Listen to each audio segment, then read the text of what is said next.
സ്വർഗസ്ഥനായ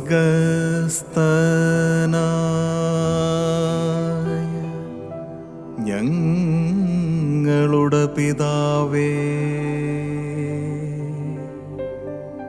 അങ്ങയുടെ നാമം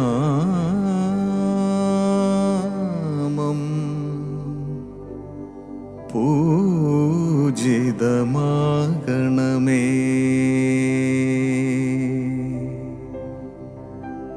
അങ്ങയുടെ രാജ്യം വരേണമേ.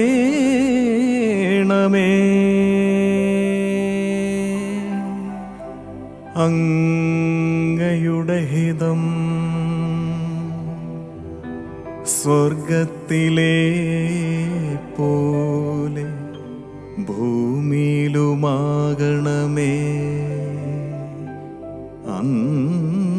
അന്നു വേണ്ടയാഹാരം ഇന്നു ഞങ്ങൾക്കു നൽകണമേ. ഞങ്ങളുടെ കടക്കാരോടു ഞങ്ങൾ ക്ഷമിച്ചതുപോലെ ഞങ്ങളുടെ കടങ്ങൾ ഞങ്ങളോടും ക്ഷമിക്കണമേ.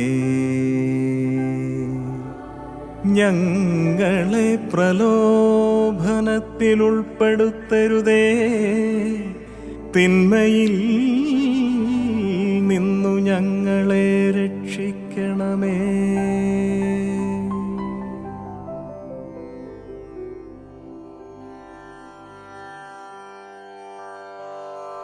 ഈശോ മിശിഹായ്ക്ക് സ്തുതിയായിരിക്കട്ടെ. ഉണരൂ പ്രഭാതമേ എന്ന പ്രോഗ്രാമിലേക്ക് സ്വാഗതം. ഈശോ നമ്മെ പഠിപ്പിച്ച പ്രാർത്ഥനയാണ് സ്വർഗസ്ഥനായ പിതാവേ എന്ന പ്രാർത്ഥന. വിശുദ്ധ മത്തായി അറിയിച്ച സുവിശേഷം 6-ാം അധ്യായം 9 മുതൽ 15 വരെയുള്ള തിരുവചനങ്ങളിൽ നാം കാണുന്നത് ഈ പ്രാർത്ഥനയാണ്. എപ്രകാരമാണ് പ്രാർത്ഥിക്കേണ്ടത് എന്ന് ഈശോ ഈ പ്രാർത്ഥനയിലൂടെ നമുക്ക് പറഞ്ഞു തരികയാണ്. 9-ാമത്തെ വചനത്തിൽ തന്നെ ഈശോ പറയുന്നത് ഇപ്രകാരമാണ്: നിങ്ങൾ ഇപ്രകാരം പ്രാർത്ഥിക്കുവിൻ എന്ന് പറഞ്ഞുകൊണ്ട് സ്വർഗസ്ഥനായ പിതാവേ എന്ന പ്രാർത്ഥന ഈശോ പഠിപ്പിക്കുകയാണ്. സ്വർഗസ്ഥനായ ഞങ്ങളുടെ പിതാവേ, അങ്ങയുടെ നാമം പൂജിതമാകണമേ. അങ്ങയുടെ രാജ്യം വരണമേ. അങ്ങയുടെ ഹിതം സ്വർഗത്തിലെ പോലെ ഭൂമിയിലുമാകണമേ.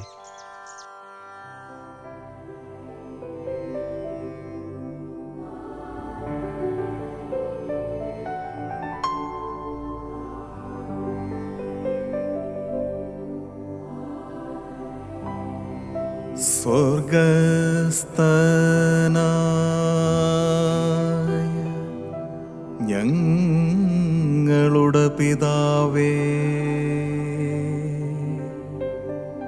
അങ്ങയുടെ നാമം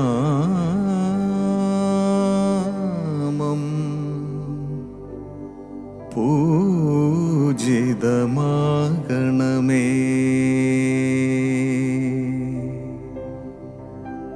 അങ്ങയുടെ രാജ്യം വരേണമേ.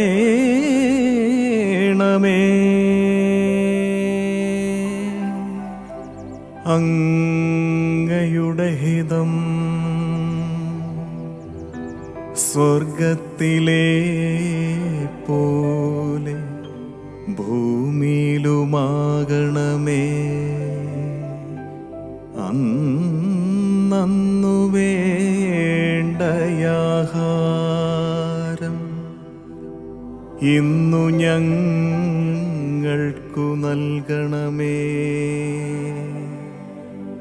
ഞങ്ങളുടെ കടക്കാരോടു ഞങ്ങൾ ക്ഷമിച്ചതുപോലെ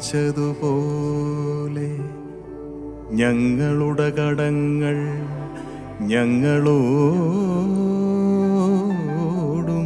ക്ഷമിക്കണമേ.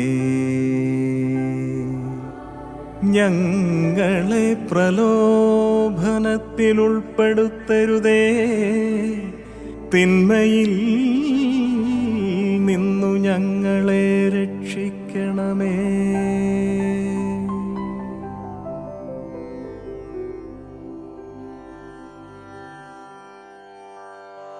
സ്നേഹം നിറഞ്ഞവരെ, ദൈവസന്നിധിയിൽ നാം എപ്രകാരമാണ് പ്രാർത്ഥിക്കുന്നത് എന്ന് ചിന്തിക്കേണ്ട നിമിഷമാണ്. പലപ്പോഴും നമ്മുടെ പ്രാർത്ഥനകളെല്ലാം ദൈവത്തിനു പരാതികളാണ്. നമുക്ക് ലഭിക്കേണ്ട ആവശ്യങ്ങൾ, നമ്മുടെ ആഗ്രഹങ്ങൾ, അല്ലെങ്കിൽ നമുക്ക് ലഭിക്കുവാൻ സാധ്യതയുള്ള കാര്യങ്ങൾ നഷ്ടപ്പെട്ടതിനെ ഓർത്തുള്ള വേവലാതികൾ, അല്ലെങ്കിൽ അടുത്തുള്ള മറ്റു വ്യക്തികൾക്ക് ലഭിക്കുന്ന അനുഗ്രഹങ്ങളെ ഓർത്ത് അസൂയയോടെയുള്ള പ്രാർത്ഥന. ഇപ്രകാരം നമ്മുടെ പ്രാർത്ഥനകൾ വെറുമൊരു പരാതിപ്പെട്ടിയായിട്ട് തീരുകയാണ്. പക്ഷേ ഈശോ പറയുന്നത് എപ്രകാരമാണ്? ദൈവസന്നിധിയിൽ നാം പ്രാർത്ഥിക്കുവാനായിട്ടിരിക്കുമ്പോൾ അങ്ങയുടെ ഹിതം എന്നിൽ നിറവേറട്ടെ എന്നാണ് ഈശോ പഠിപ്പിക്കുന്നത്. ഈശോ മിശിഹ രക്തം വിയർത്തുകൊണ്ട് പ്രാർത്ഥിക്കുന്ന നിമിഷങ്ങളിൽ കഴിയുമെങ്കിൽ ഈ പാനപാത്രം എന്നിൽ നിന്നും അകന്നു പോകട്ടെ എന്ന് പ്രാർത്ഥിക്കുമ്പോഴും തുടർന്ന് ഈശോ മിശിഹ കൂട്ടിച്ചേർക്കുകയാണെങ്കിലും എൻ്റെ ഇഷ്ടമല്ല അങ്ങയുടെ ഇഷ്ടം നിറവേറട്ടെ. ദൈവഹിതം നമ്മുടെ ജീവിതത്തിൽ നിവൃത്തിയാകുവാൻ, ദൈവഹിതം നമ്മുടെ ജീവിതത്തിൽ പൂർത്തിയാകുവാൻ വേണ്ടിയാണ് നാം പ്രാർത്ഥിക്കേണ്ടത്. ദൈവത്തിൽ പരിപൂർണമായി ശരണപ്പെട്ടുകൊണ്ട്, ദൈവത്തെ പിതാവേ എന്ന് വിളിച്ചുകൊണ്ട്, അപ്പ എന്ന് വിളിച്ചുകൊണ്ട് നാം പ്രാർത്ഥിക്കുന്ന പ്രാർത്ഥനയാണ് സ്വർഗസ്ഥനായ പിതാവേ. അവിടെ നമ്മുടെ പരാതികൾ സമർപ്പിക്കുകയല്ല, മറിച്ച് സ്വർഗസ്ഥനായ പിതാവിനെ, ദൈവപിതാവിനെ, നമ്മുടെ അപ്പനെ വിളിച്ച് നല്ല തമ്പുരാനെ, അങ്ങയുടെ ഇഷ്ടത്തിനനുസരിച്ച് ജീവിക്കുവാൻ എന്നെ ശക്തനാക്കണമേ എന്നാണ് നാം പ്രാർത്ഥിക്കുന്നത്. ദൈവത്തോടൊപ്പമായിരിക്കുവാൻ, ദൈവത്തിൻ്റെ അഭീഷ്ടമനുസരിച്ച് ജീവിതത്തിൽ ഓരോ നിമിഷവും ജീവിക്കുവാൻ ശക്തിപ്പെടുത്തണമേ, അതിനുള്ള ശക്തി നൽകണമേ എന്ന് പ്രാർത്ഥിക്കുകയാണ്.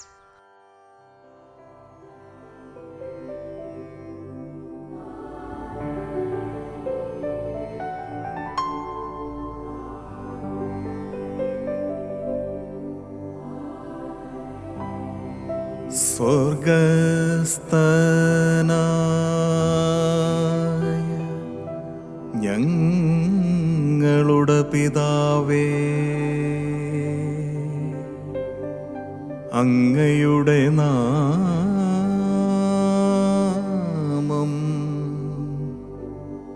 പൂജിതമാകണമേ.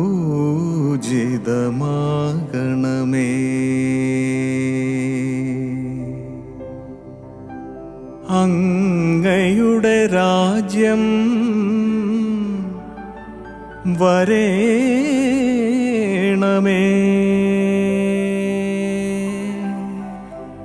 അങ്ങയുടെ ഹിതം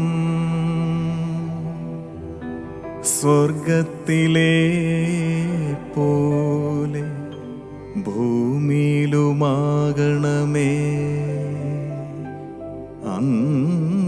അന്നു വേണ്ടയാഹാരം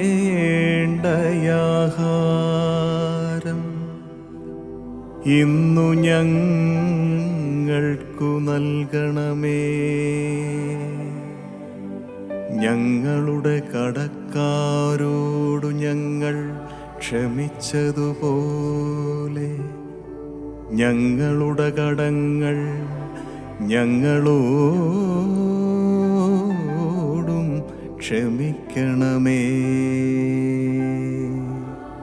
ഞങ്ങളെ പ്രലോഭനത്തിൽ ഉൾപ്പെടുത്തരുതേ, തിന്മയിൽ നിന്നു ഞങ്ങളെ രക്ഷിക്കണമേ.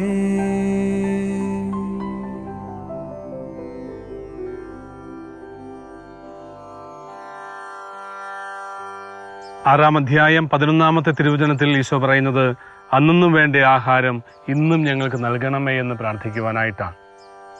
പലപ്പോഴും നമ്മുടെ പ്രാർത്ഥനകളിൽ വലിയ ആഗ്രഹങ്ങളോടെയാണ് നാം പ്രാർത്ഥിക്കുന്നത്. നമ്മുടെ ജീവിതത്തെക്കുറിച്ച്, നമ്മുടെ ജീവിതം എപ്രകാരമായിരിക്കണം, അല്ലെങ്കിൽ നമ്മുടെ ജീവിതത്തിൽ എന്തൊക്കെയാണ് ആവശ്യങ്ങൾ എന്നെല്ലാം വളരെ കൃത്യമായിട്ട് അറിയാവുന്ന ദൈവം നമുക്ക് ആവശ്യമായിട്ടുള്ളത് കൃത്യസമയത്ത് തന്നെ നമുക്ക് നൽകും. പലപ്പോഴും നമ്മുടെ ജീവിതത്തിൻ്റെ ആകുലതകളെക്കുറിച്ച്, നമ്മുടെ ജീവിതത്തിൻ്റെ വരാൻ പോകുന്ന കാര്യങ്ങളെക്കുറിച്ചുള്ള വലിയ ചിന്തകളും ബുദ്ധിമുട്ടുകളുമാണ് പലപ്പോഴും ദൈവത്തിനു മുമ്പിൽ ആവലാതികൾ സമർപ്പിക്കുവാനായിട്ട് നമ്മെ പ്രേരിപ്പിക്കുന്നത്.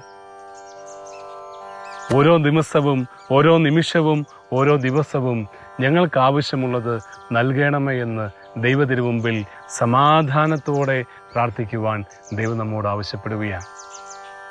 എൻ്റെ ജീവിതത്തിൽ വരാൻ പോകുന്ന കാര്യങ്ങളെക്കുറിച്ചുള്ള വലിയ ആവലാതികളല്ല, ഇന്ന് ഈ നിമിഷം ദൈവത്തിന് പ്രിയപ്പെട്ടവരായി ജീവിക്കുവാൻ എനിക്ക് ആവശ്യമായതെല്ലാം നൽകണമേ എന്ന് പ്രാർത്ഥിക്കാനായിട്ടാണ് ഈശോ നമ്മോട് പറയുന്നത്. തുടർന്നുള്ള വചനങ്ങളിൽ 12-ാമത്തെ തിരുവചനത്തിൽ നാം കാണുന്നത്, ഞങ്ങളുടെ കടക്കാരോട് ഞങ്ങൾ ക്ഷമിച്ചതുപോലെ ഞങ്ങളുടെ കടങ്ങൾ ഞങ്ങളോട് ക്ഷമിക്കണമേ. സ്വർഗസ്ഥനായ പിതാവേ എന്ന് പറയുന്ന ഈ പ്രാർത്ഥനയിൽ, ഈശോ പഠിപ്പിച്ച ഈ പ്രാർത്ഥനയിൽ അനുരഞ്ജനത്തിൻ്റെ വലിയൊരു സാധ്യതയാണ് നാം കാണുന്നത്. നമ്മുടെ പാപങ്ങളെല്ലാം ഞങ്ങളോട് ക്ഷമിക്കണമേ എന്ന് ദൈവത്തിന് മുമ്പിൽ അറിഞ്ഞോ അറിയാതെയോ ഞാൻ ചെയ്തു പോകുന്ന പാപങ്ങളെല്ലാം ക്ഷമിക്കണമേ എന്ന് പ്രാർത്ഥിക്കുകയാണ്. പക്ഷേ അവിടെ ഒരു കണ്ടീഷൻ വെച്ചുകൊണ്ടാണ് പ്രാർത്ഥിക്കുന്നത്, എന്നോട് തെറ്റ് ചെയ്യുന്നവരോട് ഞാൻ ക്ഷമിക്കുന്നത് പോലെ. എൻ്റെ ജീവിതത്തിൽ മറ്റുള്ളവർ എന്നോട് ചെയ്യുന്ന തിന്മകൾ ഞാൻ പരിപൂർണമായിട്ട് ക്ഷമിക്കുമെങ്കിൽ ദൈവമേ എന്നോട് ക്ഷമിക്കണമേ. ഞാൻ ക്ഷമിക്കുവാനായിട്ട് തയ്യാറാകുമ്പോൾ ദൈവം എൻ്റെ പാപങ്ങൾ എന്നോട് ക്ഷമിക്കുകയാണ്. സ്നേഹം നിറഞ്ഞവരെ, ഈ ക്ഷമ എന്ന് പറയുന്നത് നമ്മുടെ ജീവിതത്തിലേക്ക് ദൈവത്തിൻ്റെ വലിയ കൃപാവരം കടന്നു വരുന്നതിനുള്ള മാർഗമാണ്. പക്ഷേ ക്ഷമിക്കുക എന്ന് പറയുമ്പോൾ വളരെ എളുപ്പമാണ്. ഒരുപക്ഷെ നമ്മുടെ ജീവിതത്തിൽ നമ്മളെ നശിപ്പിക്കുവാനായിട്ട് ആഗ്രഹിച്ചവർ, അല്ലെങ്കിൽ നമ്മുടെ പരാജയം ആഗ്രഹിക്കുന്നവർ, നമ്മളെ വേദനിപ്പിച്ചവർ, വലിയ സഹനങ്ങളിലേക്കും വലിയ ബുദ്ധിമുട്ടുകളിലേക്കുമൊക്കെ നമ്മളെ തള്ളിയിട്ടവർ, ഇവരോടെല്ലാം നിരുപാധികം ക്ഷമിക്കുവാനായിട്ട് വളരെ ബുദ്ധിമുട്ടുള്ള കാര്യമാണ്. അവരോട് ക്ഷമിക്കണമെന്ന് പറയാൻ എളുപ്പമാണെങ്കിലും ക്ഷമ നമ്മുടെ ജീവിതത്തിൽ വലിയൊരു സഹനം ആവശ്യപ്പെടുന്നുണ്ട്.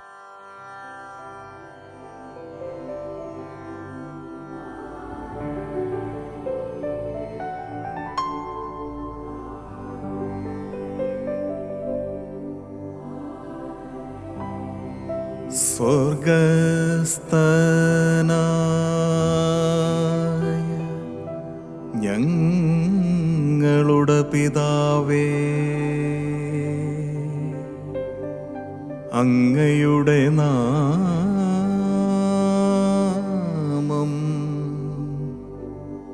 പൂജിതമാകണമേ.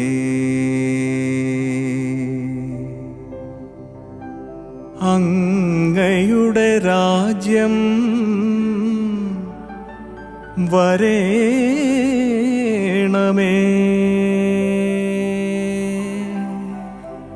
അങ്ങയുടെ ഹിതം സ്വർഗത്തിലെ പോലെ ഭൂമിയിലുമാകണമേ.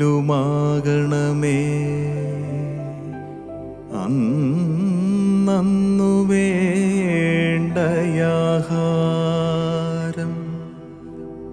ഇന്നു ഞങ്ങൾക്കു നൽകണമേ. ഞങ്ങളുടെ കടക്കാരോടു ഞങ്ങൾ ക്ഷമിച്ചതുപോലെ ഞങ്ങളുടെ കടങ്ങൾ ഞങ്ങളോടും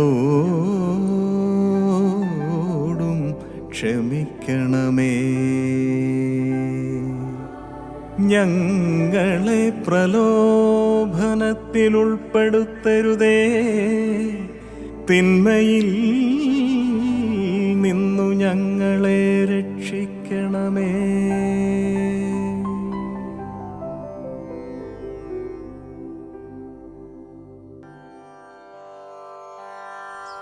എൻ്റെ ജീവിതത്തെ നശിപ്പിക്കുവാനായിട്ട് ആഗ്രഹിക്കുന്ന ഒരു വ്യക്തി, അല്ലെങ്കിൽ എൻ്റെ ജീവിതത്തിൻ്റെ നാശത്തിന് വേണ്ടിയിട്ട് ആഗ്രഹിച്ച് പ്രവർത്തിക്കുന്ന ഒരു വ്യക്തി എൻ്റെ മുൻപിൽ വരുമ്പോൾ ആ വ്യക്തിയോട് നിരുപാധികം ക്ഷമിക്കുക എന്ന് പറയുമ്പോൾ എൻ്റെ ജീവിതത്തിൽ ഞാൻ ഏറ്റെടുക്കുന്ന വലിയൊരു സഹനമുണ്ട്.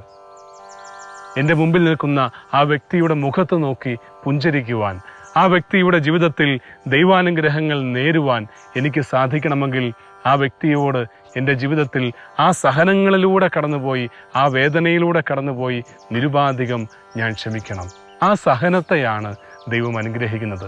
എൻ്റെ ജീവിതത്തിൽ ബുദ്ധിമുട്ടുണ്ടാക്കുന്ന, അല്ലെങ്കിൽ കഷ്ടപ്പാടുകൾ ഉണ്ടാക്കുന്ന, എനിക്കിഷ്ടമില്ലാത്ത കാര്യങ്ങൾ ചെയ്യുന്ന വ്യക്തികളോട് ക്ഷമിക്കുമ്പോൾ, ആ വലിയ സഹനത്തിലൂടെ ഞാൻ കടന്നു പോകുമ്പോൾ എൻ്റെ ജീവിതത്തിലേക്ക് കടന്നു വരുന്നത് ദൈവത്തിൻ്റെ വലിയ കൃപയാണ്.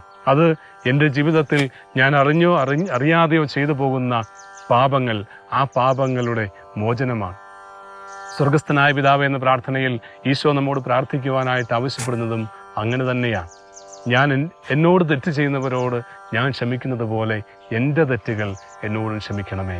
ഞാൻ മറ്റുള്ളവരോട് ക്ഷമിക്കാനായിട്ട് തയ്യാറാകുമ്പോൾ, എൻ്റെ പ്രിയപ്പെട്ടവരായിരിക്കാം, എൻ്റെ കുടുംബത്തിലുള്ളവരായിരിക്കാം, എൻ്റെ അയൽക്കാരായിരിക്കാം, അവരോട് നിരുപാധികം ക്ഷമിക്കുവാനായിട്ട് ഞാൻ തയ്യാറാകുമ്പോൾ എൻ്റെ നിരവധിയായ പാപങ്ങൾ ദൈവം എന്നോട് ക്ഷമിക്കുകയാണ്.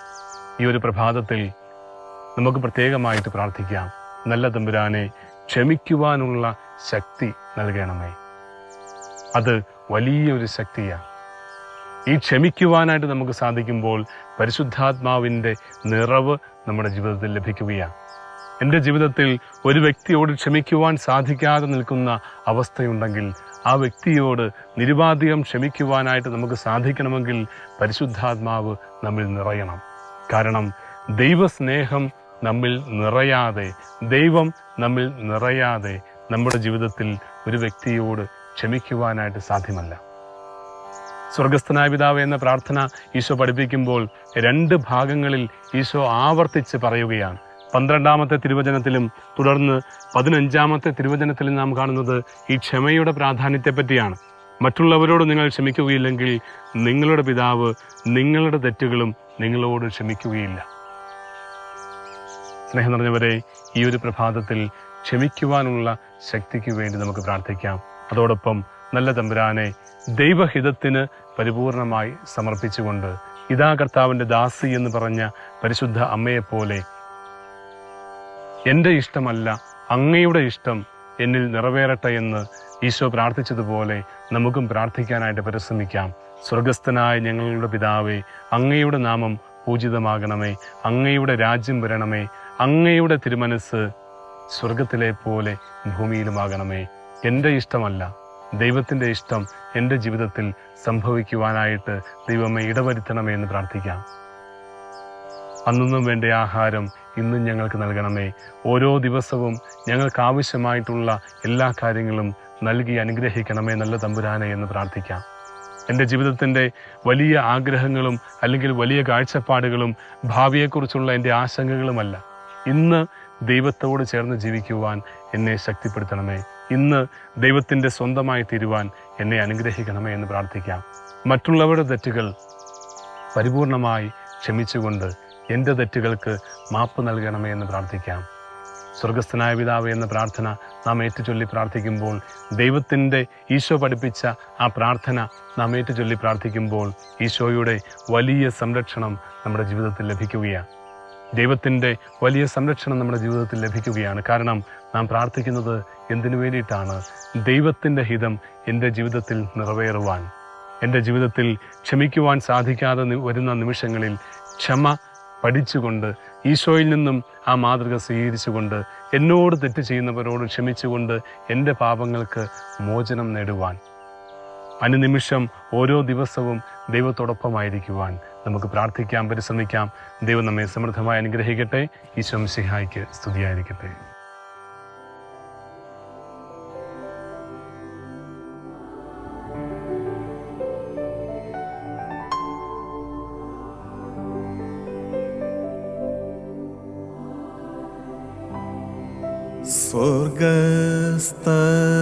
സ്വർഗസ്ഥനായ ഞങ്ങളുടെ പിതാവേ, അങ്ങയുടെ നാമം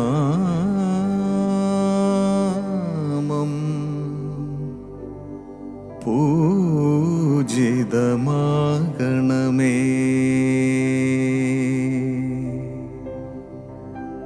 അങ്ങയുടെ രാജ്യം വരേണമേ.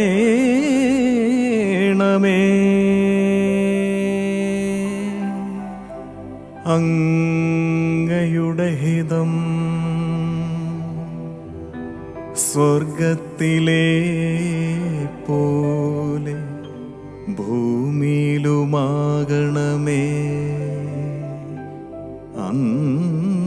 അന്നു വേണ്ടയാഹാരം